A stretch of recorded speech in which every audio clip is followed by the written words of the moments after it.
Welcome to the Slop Farm. Enjoy the video. You start by confirming requirements. Check your iPhone iOS version and that CarPlay is enabled in settings. This prevents basic handshake failures.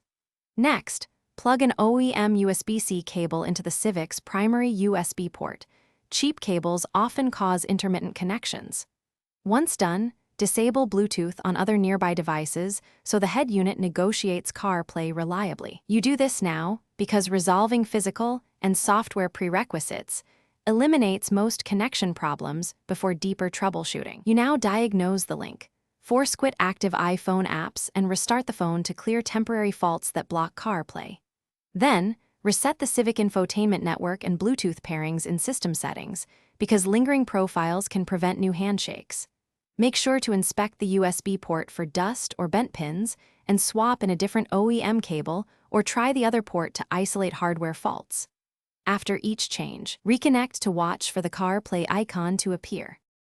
You finish by enabling CarPlay under iPhone settings right arrow General right arrow CarPlay and selecting the Civic, which finalizes software pairing. Then check for a firmware update for your 2025 Civic.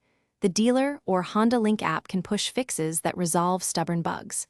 If CarPlay still won't connect, reboot the head unit and attempt wireless pairing as an alternate route. If problems persist, document exact symptoms and contact your dealer for diagnostic.